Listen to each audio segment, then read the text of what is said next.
Ish. Now the one that's tough to talk about. Khadan. Khadan. Khadan is actually a friend that you are attracted to, boyfriend, girlfriend. That's khadan. A friend that you have the possibility of being attracted to. The thought might have crossed your mind. Now you cannot prove for somebody that the thought has crossed their mind. But you know, we're just friends on Facebook. We just talk sometimes. He's just doing da'wah to me. I've heard all of it. I'm from the US. And it's not like it ain't happening here. I'm not blind. Okay? I'm really happy to be in a Muslim country, but I'm not blind. This stuff is going on. And you know what? Allah Azza wa Jal talks about this in the Quran directly. It's pretty cool that He does. Like you would think Quran really talks about really sacred things. And it doesn't talk about, like boyfriends and girlfriends, but it does. It does. When the ayat of marriage come up, Allah Azza wa Jal says, muhsanatin ghayra musafihatin wala muttakhidati akhdan. That when the women that should be qualified to get married, the kind of women men should try to marry are women that are muhsanat. You're bringing them into the protection of your family. You want to start a family with them. That's the first thing you look for in a girl when you want to get married. Is this the girl I want to have a family with? Would she be a good mother? Is she good to her own mother? Is she a good child herself? Does she have family qualities herself that she would be a good family? If you are rebelling against your parents and he's rebelling against his parents and you want to get married and all of that, well, you know what? It sounds like an Indian movie for a while, but eventually you know what's going to happen. You are going to have the most miserable life because you don't have the fundamental values of what it means to be in a family. What it means to be in a family. What it means to have loyalty to people that have raised you, that have taken care of you. You have this fluffy, stupid idea of what love means. First of all, stop watching Indian movies, for God's sake. Stop. Please. How many times can you watch people running around a tree? Enough. And it's gotten filthier and filthier and filthier. My God. I went to a restaurant not too long ago with my children in Seattle. Halal restaurant. We looked it up and it was a halal restaurant. So we went. And they're just, halal restaurant, for their entertainment, they got like Bollywood on. I literally had to turn my children around and myself turn around and, because it's so filthy. It's so disgusting. Like, how can that play in your homes? How can you have mothers and daughters and sisters and wives in your homes and have that in your home? That's disgusting. Stop it. It's not acceptable by any stretch of the imagination. You're destroying your families by doing this. What you allow to, these are friends you've made, these digital friends you've made, that you're watching all the time. SubhanAllah. The harm they have. So, coming back to akhdan though, what does it mean? وَلَا مُتَّخِذَاتِ أَخْدَانٍ. First of all, look for a wife that is going to start a family with you, that will be in the protection of the fort of your home. And then, غَيْرَ مُسَافِحَاتٍ, that you're not just there to get your lust out of the way. You don't just think she's cute and that's it. I want to marry her, she's so beautiful. I can't stop thinking about her. You don't know how many of those emails I get. Oh my God, I have so much fun reading them too. Brother, there's this sister, I was giving her da'wah, I want to marry her. No, you weren't giving her da'wah to Islam, first of all. That's a different kind of da'wah you were doing, my friend. And let's be real. And then you want to marry her. Have you talked to your parents? No. They would kill me. Have you talked to her parents? No, astaghfirullah. I was like, then go to the store and buy yourself a baby bottle and suck on it. You're a baby, you can't talk to your parents, can't talk to her parents, then you're not a man. When you become a man, call me back. Until then, sit in a corner and cry. Come on.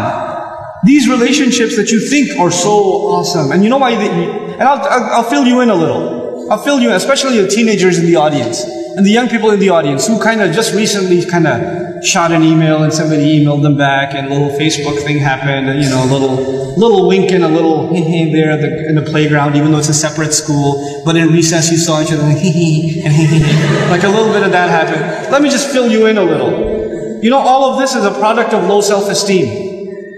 You think you're ugly. So if a guy thinks you're cute, you're like, really? I'm beautiful? You know, you have low self-esteem. You think nobody's going to like you, nobody's going to want to marry you, and all of that stuff. And on the other hand, the guy, like, you know, we don't have good friendships and good relationships, so we're looking for something. And most of the guys, I don't have to tell you what's going on in your head. You and I have ijma' on this issue.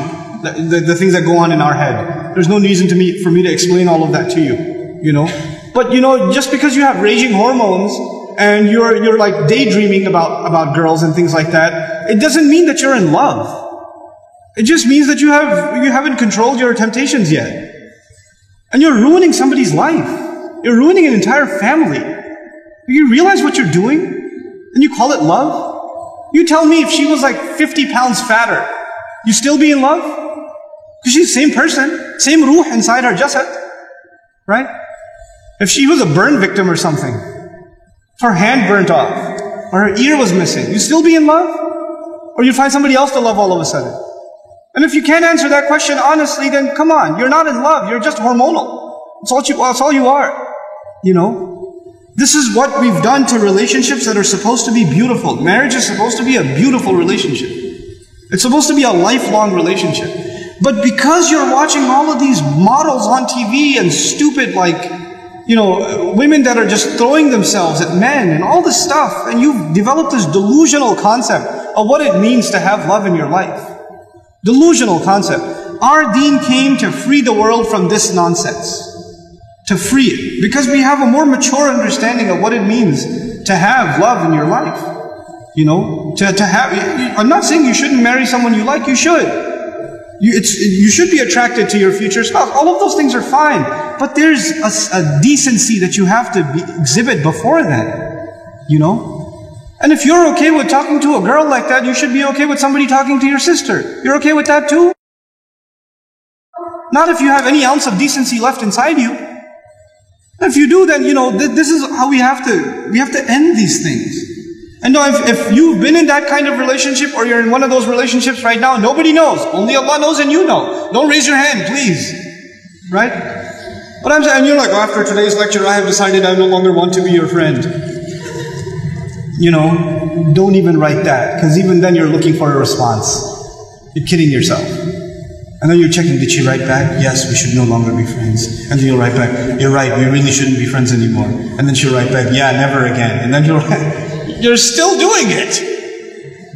Just stop, just cut it off. Just cut it off. It's not good for you. And guys, I've done a whole series on shame, so I won't repeat the whole thing because it took hours and hours and hours, but I will tell you this. It's okay to be attracted to a girl. Allah put that in you. You're not evil for finding a girl beautiful. It's not haram for you to feel that way. You have to control it though. You have to control yourself.